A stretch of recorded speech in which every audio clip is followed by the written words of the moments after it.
きるように一生懸命やりますので、よろしくお願いいたします。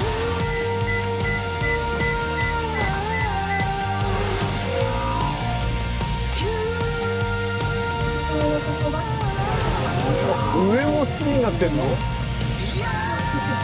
皆さん、これからもたくさん挑戦してたくさん失敗して自分だけの道を見つけてください。今一生懸命勉強して、トヨタじゃなくてもいいから、自動車会社入って、そういう車を自分で作りなさい。ありがとうございます。ね、すごい。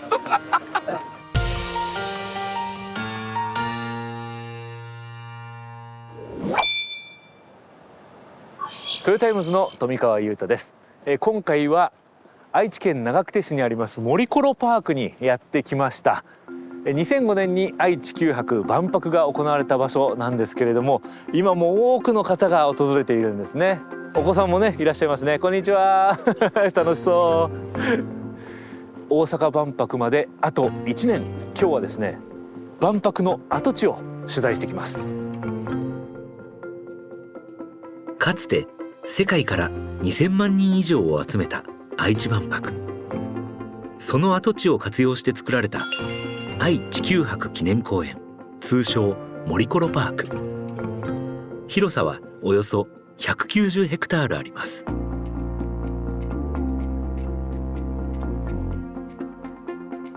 どうぞ。万博ではトヨタもグループとしてパビリオンを出展していました。トヨタ館はこの辺りにありました。今はテニスコートであったり運動場になってますね。で、奥には太陽光パネルが敷き詰められています。当時トヨタは未来のモビリティの楽しさをコンセプトにした展示を行っていました。こちらは i ユニット。速度によって車の形が変わるモビリティ。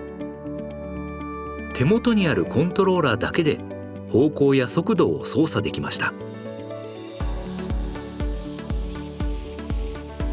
iFoot は時速 1.35 キロという低速で移動する二足歩行のモビリティ。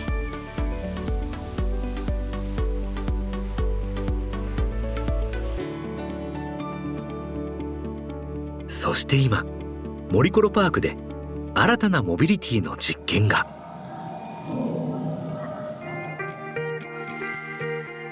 トヨタが未来のモビリティ社会に向け開発した e パレット。多くの人の移動を支えるとともに物やサービスを運ぶなど多目的に活用できるモビリティサービス専用バッテリー EV です。すでに実証実験を兼ねてトヨタ自動車九州でも使用されています。従業員の移動や荷物の運搬に、そんな e パレット、モリコロパークでは一般のお客さんを乗せて今年の1月から2月にかけ実証実験を行いました。どんなものだったのか感想を聞いてみると。 e パレット乗ったのは初めてですか？初めてです。どうでした？いや、なんか未来が来たなって。なるほどね。万博の跡地で未来を感じる、まさに。はい。未来にワープしてました。未来にワープした。ヘビが出てる。ヘビ？ヘビ出てきたの？そうなの？怖かった？あ、そうか。ビビってた。ヘビが出てきちゃった。ヘビとは？中は一体どんなことになっているんでしょう。案内してくれたのはトヨタの吉川さんです。どんな体験ができるんでしょう。僕は新しい未来の移動体験ということで、はい、ぜひ楽しんでいただければと思います。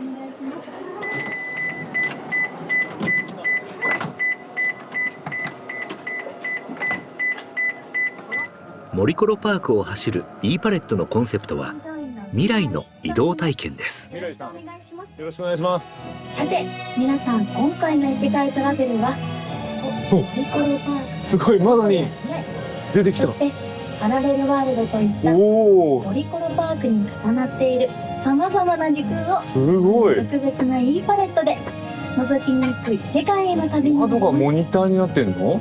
森コロパークに重な皆さんさらにちょっと寄り道します。ワープホールオープン。映し出されたのは未来の長久手をイメージした街並み。この時代のここは空飛ぶ上もスクリーンになってんの？ちょっと先の未来なのにこれは E パレットじゃないとできないですね。全部使ってだからまさに未来の一部に入り込んだみたいな感覚になれるんですね。はい。未来の移動は映像を見せるだけではないんです。すごい。緑緑、あ、来た来た来た来た来た、よしよし、来た来た来た来た来た。蝶がいっぱいで全部捕まえられないよ。移動しながらはい。バーチャルな自然の中で蝶々を捕まえたり、いや。結構楽しいんです。おお。なんか嬉しい。今アップします。しかもちゃんとパワーをくれてる時にブルブルブルブル椅子が震えるんですよ。これ普通にアトラクションとして楽しいかもしれない。そして巨大生物ブロドムに関する長久手の伝説です。何これ、ヘビ。あのヘビです。巨大なヘビ。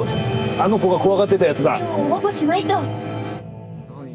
言い伝えで長久手にいたと言われる大蛇。あ、出た。でかっ。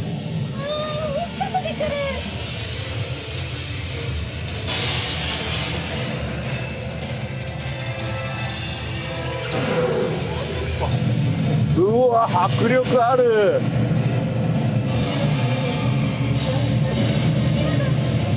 お、やっつけた。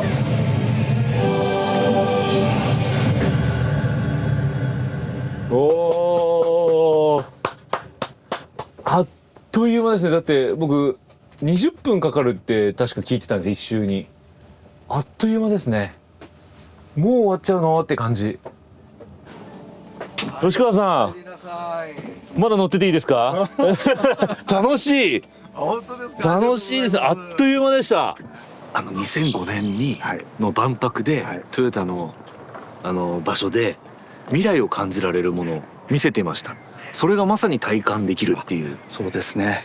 新しいやっぱり移動の形というのを提案したいというのは私たちの今回の実証実験の目的ですので、移動しながら別の体験ができる。あるいはこの技術を使えば移動しなくても移動に変わったような体験ができる。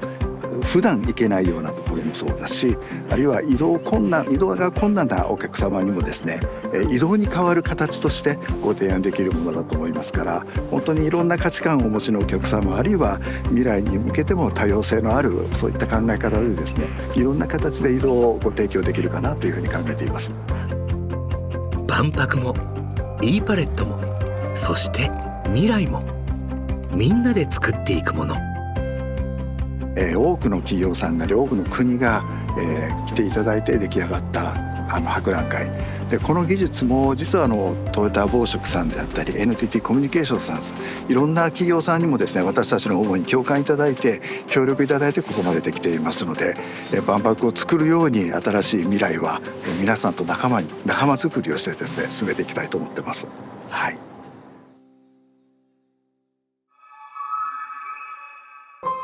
2023年2月に亡くなった豊田章一郎名誉会長。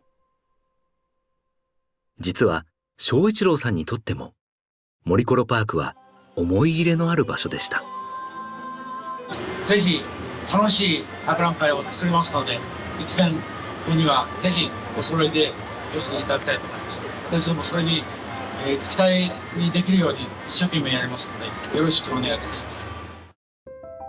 愛知万博の博覧会協会会長として万博の誘致から運営の陣頭指揮を取ったのが章一郎さんでした。どんな思いを万博に注いでいたのか、その思いを知る人物がいます。当時障害部で正一郎さんのサポートをしていた市川さんです。あ、これあれだ、見えてきた。観覧車がこれをね見えてきました見るとやっぱりいよいよだなっていう感じになるわけですよ。正一郎さんと何度も足を運んだという万博。かわいい。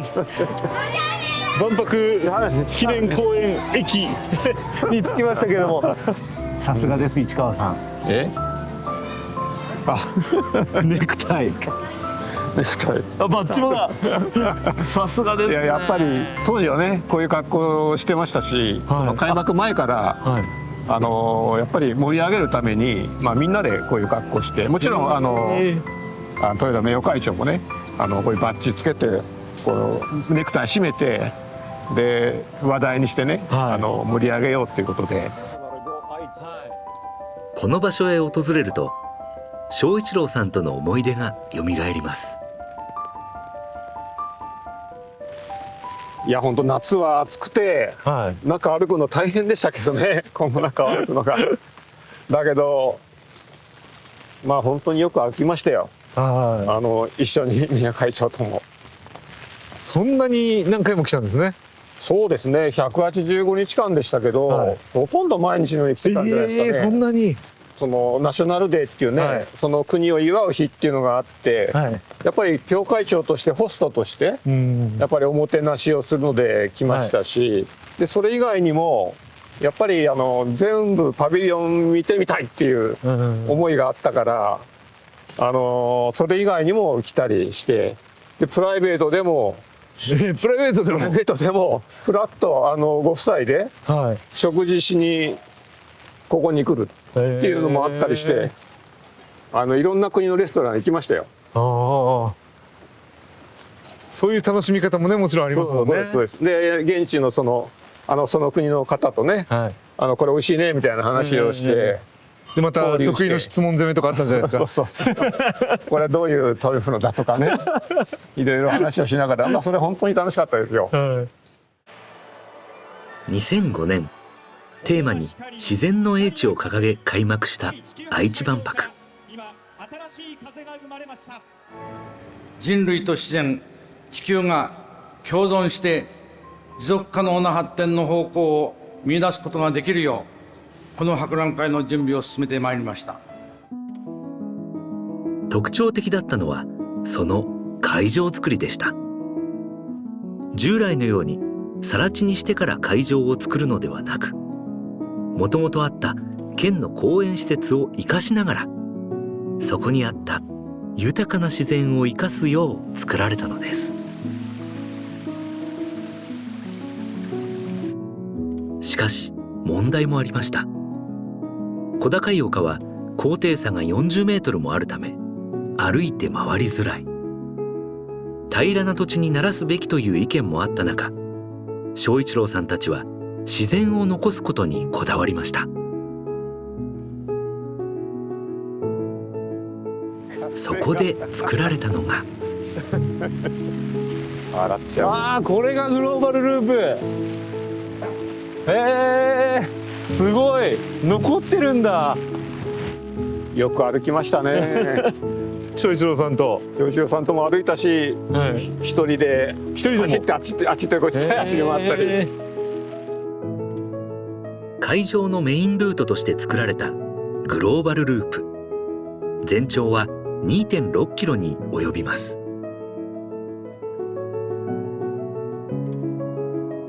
これにより土地を慣らさなくても歩きやすくなりました。バリアフリー構造のため、車椅子やベビーカーの人にも負担をかけません。万博のレガシーとして今も一部が残されています。すごいでここをトラムが走ったり、ここみんなが歩いたり、あとはパレードしたりもしたかな、なんかこれぐらいの傾斜でずっと回れましたから、やっぱりそれは歩きやすく本当に優しい万博だったんじゃないかなと思いますけどね。豊かな自然を体感できるエリアも設けられました。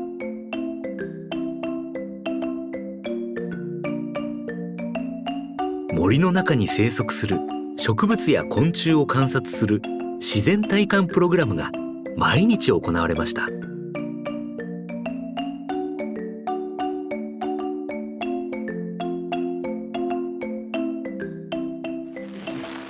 いろんな生き物ともね出会いそうですね。あ、鳥のまさにだから返事してくれたかな。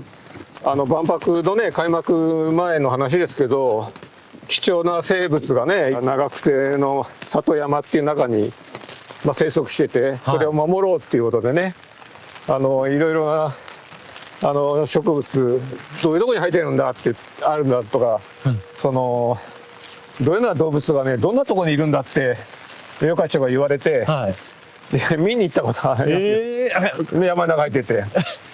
だけどどんなところにいるかなっていうのもやっぱり自分の目でね、見たいっておっしゃって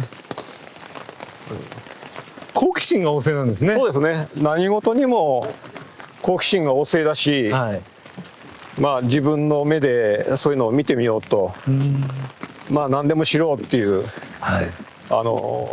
感じでしたから。自ら現場に赴き、さらに良くしようと努力する。まさに現地現物の精神で万博に取り組んでいたのです。この場に来て回って今どんな。そうですね、久しぶりに来ましたけど、やっぱり当時を本当に思い出しますね。なんかね、やっぱり地形が一緒なんですよ当時と。万博を盛り上げるためにやっぱり日本のもちろん政府の方をはじめ、あと中部の各県や市町村みんなで一緒に盛り上げていこうということを、開幕中もそうですし開幕前からねやってましたよね。誰かが一人で引っ張ったっていうわけではなくって、名誉会長はもちろんねいろいろと動かれて自ら行動でね現地行ったり視察したりしてましたけど、やっぱりそういうのはやられてましたけど、それを見てみんなで盛り上げて作っていった万博じゃないかなと思いますけどね。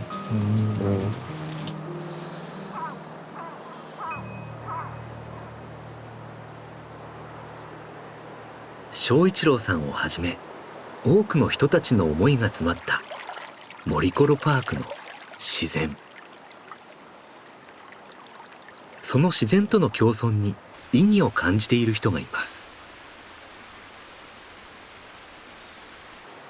今日はですね、森コロパークの一角である方と待ち合わせをしております。五郎さん、すいません、よろしくお願いいたします。富川と申します。すいません、お忙しいところ。スタジオジブリの宮崎吾郎さんです。迎えてくれた場所は公園の一角にあるジブリパーク。ここはどんどこ森というエリア。映画「隣のトトロ」に登場するサツキとメイの家が建てられています。すごい。こういう家あった。この家ができたのは愛知万博の時。家の中はかまどや手押しポンプなど昭和30年代の風景です。よければ新聞も中部日本新聞昭和33年の元日の新聞がこの頃って、当然ねエアコンないし、なんでまだこの家にはテレビもないですよね。で冷蔵庫もないし、そういえば炊飯器もなければ、お風呂は薪で沸かす。お風呂だ。親子が入ってた。そうすると当時愛・地球博記念その愛・地球博っていうのはその環境万博が、環境を考えるテーマだったんで、このぐらい何もないっていうのが一番本当は環境に優しいっていうか、負荷がかからない、ちゃんと住める、映画の中と同じように住めるっていうのがコンセプトなので、だからちゃんと作ってるんですね。だからお風呂も沸かせば入れますし、僕入ったことあるんです。本当ですか。五郎さんが制作現場を指揮したジブリパーク。登山口。早速案内していただきます。結構な階段ですね。そうですね。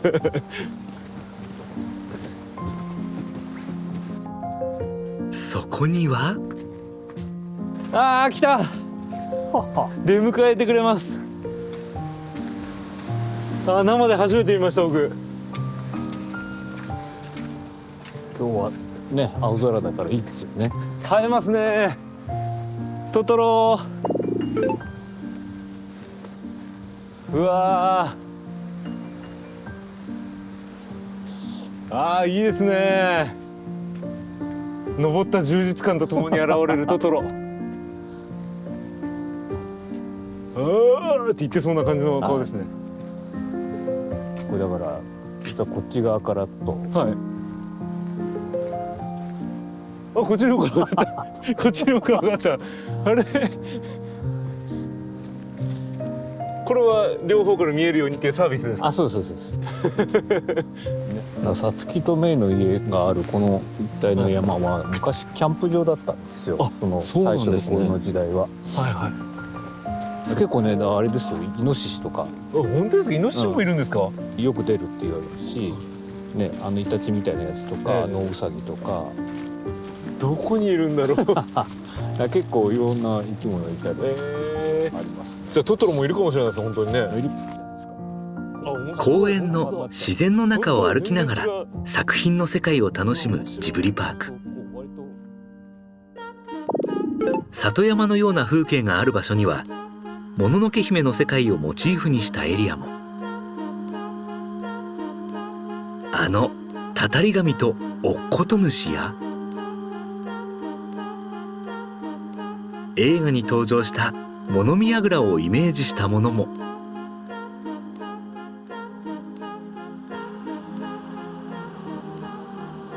そんなジブリパークの特徴はいくつものエリアを公園の中に点在させていること。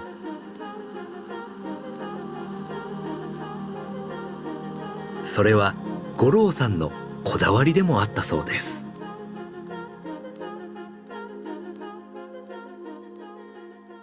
わーって切り開いて一塊にするっていうプランもまあなくはなかったんですけど、それだとやっぱりちょっと違うよねっていうね。そうするとここはジブリパークだと周りとは関係ありませんって世界を作るってことじゃないですか。でそうなるとなんだろう、逆に限界がこうすぐ出てきちゃう、狭くなっちゃうし、でこういう広い公園の中に点在させればずっとこう、ね、お客さんはこう歩いて移動するわけだし、でそうすると広がりも出るし、今言ったようにジブリパークを出てもさりげなく五郎さんの遊び心が。ここです、ここです。お、あ、トウモロコシ。あ、猫バスで届けたやつ。お母さんへって書いてあります。あ、こういう仕掛けもあるんですか。そうです。これだってジブリパークじゃないとこですよね。ジブリパークじゃないとこなんですけど、公園内のあちこちになんかジブリのね登場人物がこう忘れていったっていうことで、いろんな作品のいろんなモチーフがあるんですよ。こういうのを探しに来る人もじゃあいるっていうことですね。あ、そうですね。だからそうやってねこう探しながら散歩していただくと、今までこう行ったことない公園のいろんなとこ回っていただけるじゃないですか。はいはいはいはい。ジブリパークできるまでってせっかくね整備万博の後、再整備されてるんですけど、あんまり人が来てない公園っていう感じだったんですよね。だからそこにジブリパークができて、でもジブリパークだけ来てんじゃお客さん来てるんじゃ、公園が生き生きしないんで、一つの仕掛けとしてこういうものを置けばなんかこうぐるぐる回っていただけるんじゃないかなと思って。なるほどね。ジブリパークの取り組みもあってモリコロパークには年間およそ260万人が訪れています。五郎さんによればこれらも全て万博が自然を守ってくれたから。そのおかげですよね。その時にこの周りの、ね、山とか森とか全部削っていれば、今こういう姿なかったわけですよ。できる限りその、ね、自然というか森は残し、その池やその流れは残しっていう、努力をしたから今この状態のこの公園があって、だからそれによってその、ね、今作ったジブリパークっていうのはすごく得してると思うんです。でここだって、周りがあるからよく見えるわけじゃないですか。いや、ね、これだって周りが普通の住宅地にこれあっても、新しい家が周りにあって、あっても何にもよく見えないわけですよ。なんか古い家だなと思うだけで、やっぱり目の前に池があり、森林がありっていう、でその環境があるからここがすごく、だからみんなこのね、沿岸に座っていいなってなりますよね。思えるのは目の前が自然だからですよ。でもある意味思いとか世界観が一緒だっていうところなんですか。どうなんですかね。っていうかどっちかというと助けられてる。そうですか。僕らがその、ね、自然に対して何かしてるっていうよりも、その自然がそこにあることによって僕らが助けられてるし得してる。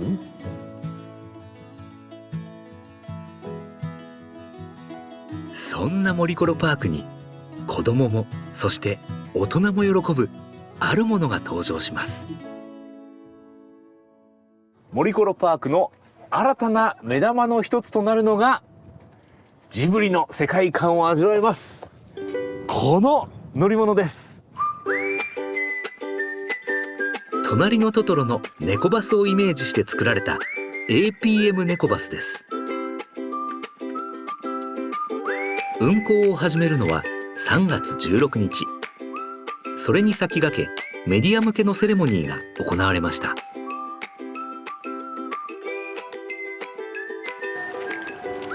車両のベースに使われているのはトヨタの APM。 東京オリンピック・パラリンピックで会場内の移動のために作られたバッテリー EV です。五郎さん監修のもとトヨタが中心となって製作しました。どうですかこの顔、生き生きとしてますよね。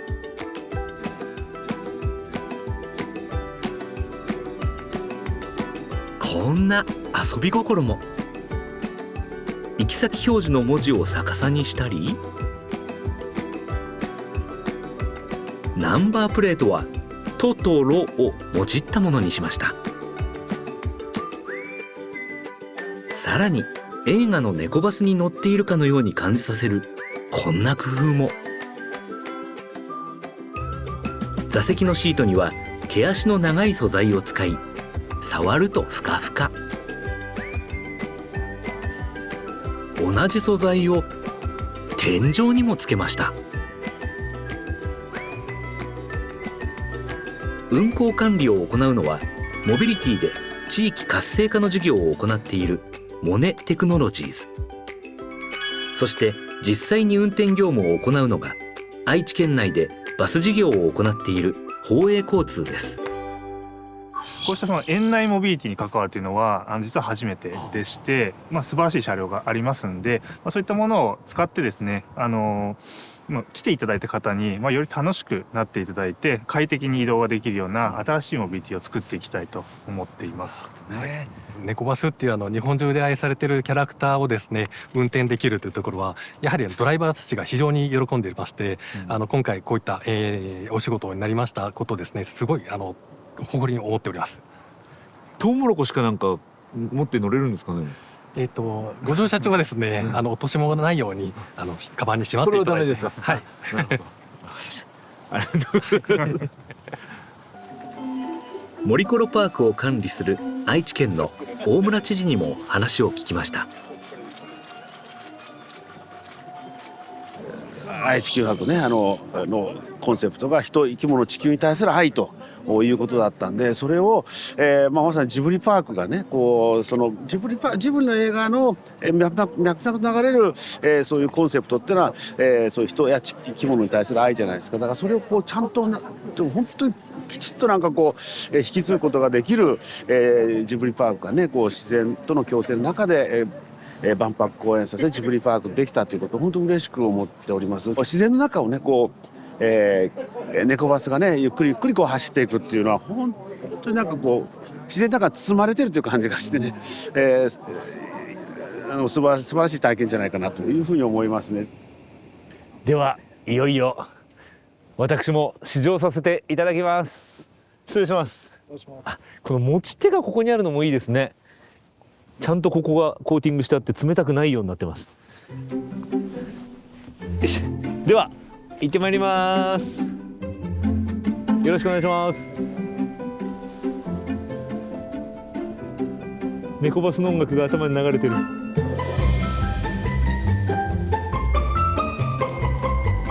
乗り心地や見える景色はそれは実際に乗って体感してみてください。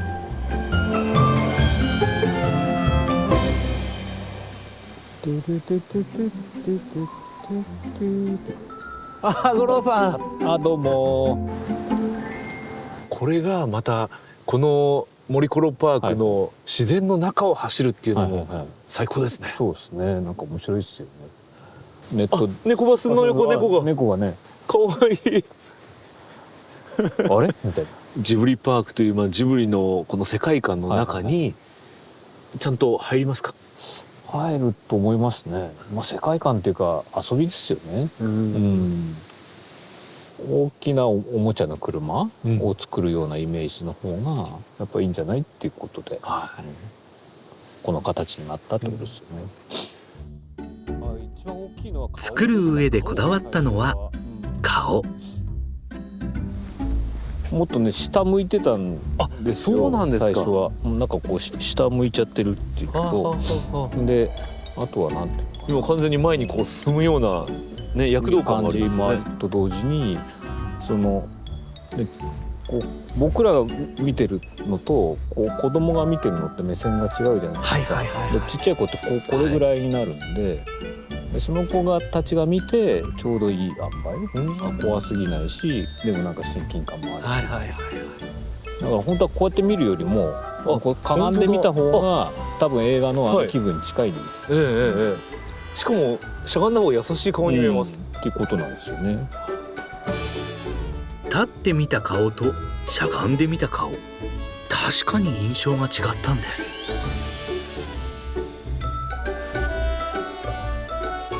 そんなにこうスピード出して走るものでもないし、でやっぱり公園の中だからそんなにスピードも出せないし、子供たちがいる間は走ることもあるわけじゃないですか。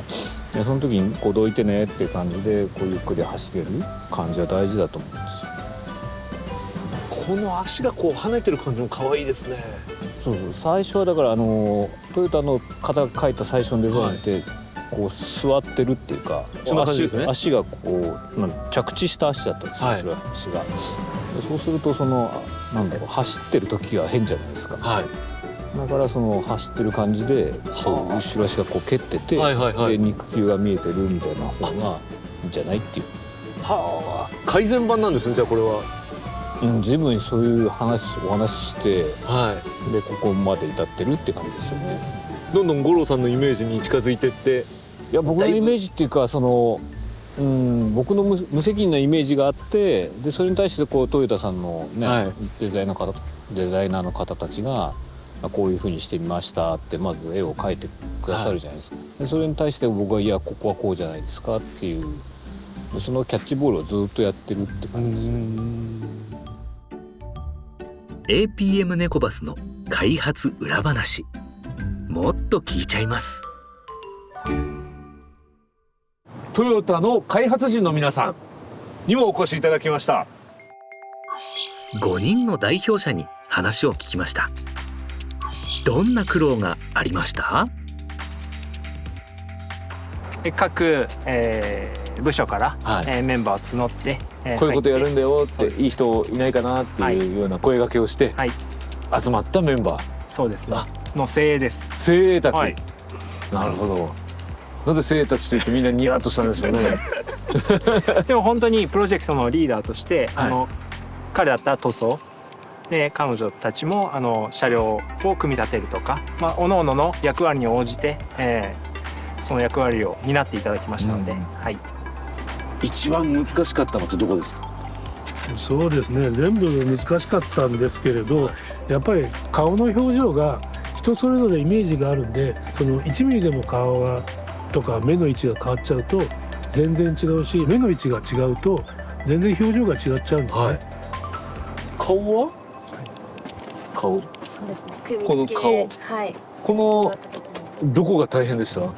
はい。この子供目線で見た時に、はい、こう目の角度がちょっと外側だったりすると怖く見えちゃったりだとか、そういうところまでこう小さいこの位置になって見て何回か確かめるっていうところが、この目と目の幅みたいなものも全然変わるんですね、表情。目がちょっとずれてるだけで、上下だけじゃなくて、はい。本当ちょっとで違うってことはベストのポジションを探すのは大変だって。探すのはすごく大変でした。ネズミも最初成り行きでというか、形に沿ってっていうところだったんですけれども、形に沿ってっていうのはこのカーブとかカーブに沿って、座りのいいところにっていうところだったんですけれども、実際一回組み付けてデザインの長津さんに見ていただいた時に、その小さい子供の目線に立った時にネズミ目が合わないじゃないかっていうふうに言われてしまって、目合いますね、確かにね。そう言われた時に、こういうことなんだなっていうふうに。見てる見てる。はい。2匹が。そうなんです。これがもうちょっとカーブに沿うってことは、この辺にいたってことですか？もうちょっとそうですね、後ろの方にいて、だからそしたら上になっちゃうんですね、目線が。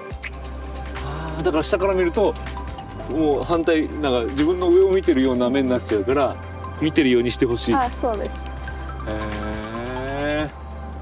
長津さんがジブリ様と、こういう衣装の、色の塗り分けをしましょう、でラインにしましょう、でその中で、デジタルデータとしても表現されます、じゃあデジタルデータで表現された後に、じゃあいざ物を作ってくれ、ここを狙ってくれと言われた時に、狙うのがめちゃくちゃ難しいんですよ。この曲面に一本筋の通ったラインを引くっていうこと自体がまず難しい。そうなんだ。単純そうに見えるけど一番難しいですね、この。難しいです。でこれ顔だけで7色あるんですけど、確かにこうやって出っ張ってればそのままね、ここ色違うってわかるけど、これも難しいです。これも難しいですか？出っ張ってるとは言いつつも、R はなだらかにこちらの面に繋がっているので、これはめたわけじゃないんだ。はめたわけじゃないです。納得のいく仕上がりになるまで何度もやり直しを行ったのだといいます。だからちょっとでも上に行っちゃったり下に行っちゃったりしたらダメってことですね、これ。雨の時には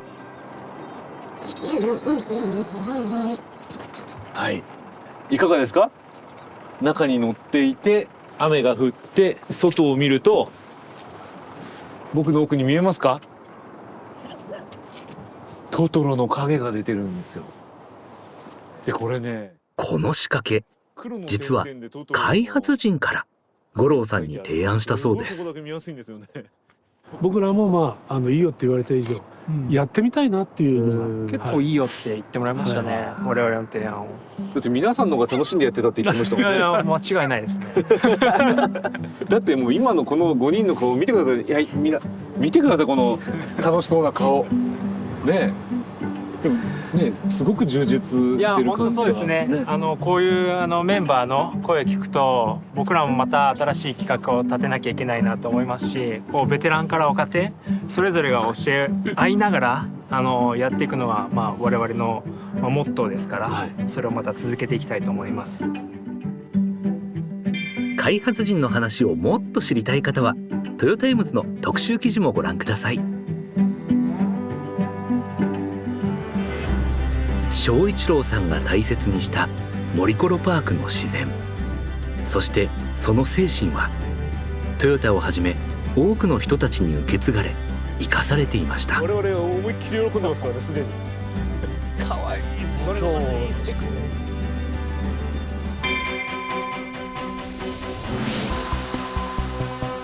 続いてはそんな正一郎さんの父豊田喜一郎さんに関するニュースをお伝えします。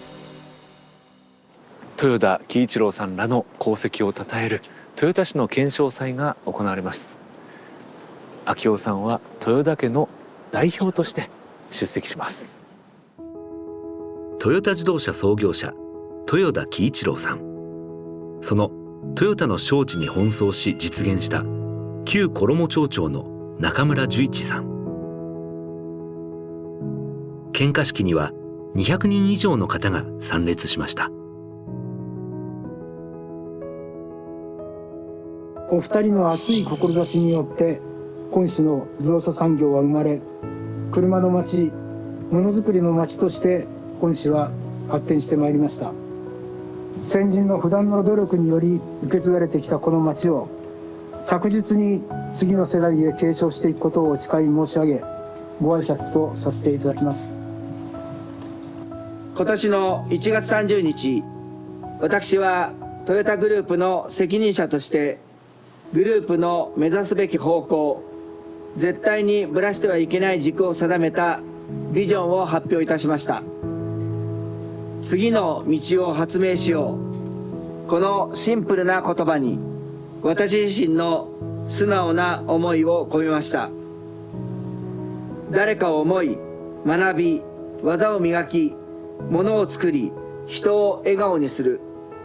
発明への情熱と姿勢こそトヨタグループの原点です。では、道とは何でしょうか。私たちには中村寿一さんや喜一郎が残してくれた道があります。ですが、まだこの先に道はありません。作るのは私たちであり、その主役は未来を担う子どもたちだと思います。今日この場には豊田少年少女発明クラブを代表し、優秀な成績を収められた13人の方々にご参加いただいております。皆さん、これからもたくさん挑戦して、たくさん失敗して、自分だけの道を見つけてください。他の人と同じである必要はありません。その方が未来は面白くなる。私はそう信じております。未来を担う若者の道。式典ではとある大会で世界1位を取ったトヨタ少年少女発明クラブの表彰も行われました。私たちのチームは OM 世界大会というものに出場しました。たくさんの競技の中でこのように全て自分たちで作成した英語劇やはい、これは劇のクライマックスで、小道具、衣装やこれみたいな全部作って、はい、演出も自分たちで行いました。自分たちが演技もする。はい、全て自分たちで行いました。OM 世界大会とはオデッセイ・オブ・ザ・マインドの略。毎年世界各国から850チーム以上およそ1万人が参加する科学技術の頭脳オリンピックです。これ皆さん一緒に7名で参加しました。でメンバーはいつもこのメンバー。メンバーはこのメンバーでもやっぱ海外で一番だと嬉しいよね。初めてね。日本を代表したって感じするでしょ。トヨタイムなんか言ったの？なんか使ってもらうかもしれない。CM 出るかもしれない。どうする？優勝したぞ。優勝したぞ。イエーイ。イエーイ。ちょっとカメラさ、怖い。これが採用されるかどうか。今子どもたちの、作品を見てらっしゃいましたけれども、まさにこの豊田市の顕彰祭っていうのは、喜一郎さんがいて、子どもたちがいて原点と未来をつなぐ場所とも取れますね。当時その中村寿一氏が当時の市の予算のね何十倍もかけて、トヨタ自動車の工場を誘致したというふうに伺ってます。それを出発点にね、今多くの工場ができ、多くの車がここで生産され、で今その現在からね未来に向けてこのようにね、発明協会はじめいろんな方がそういうふうにつなげていただいていることがねいいと思いますし、今の大人はねそのどこの部分を担当しているのかということを自分自身もよく理解をしながらねしっかりと継承すべきものはしていくという大切さを改めて今日感じておりました。やっぱり若い世代が、これからの未来のねモビリティとか未来の乗り物に対していろんなことをやってくれるっていうのはもう応援をとにかくした方がいいと思います。失敗も含めて応援するのがね今の大人がやるべきことなんじゃないのかなというふうに。囲み取材の終盤、突然手を挙げた若者が一人。ありがとうございました。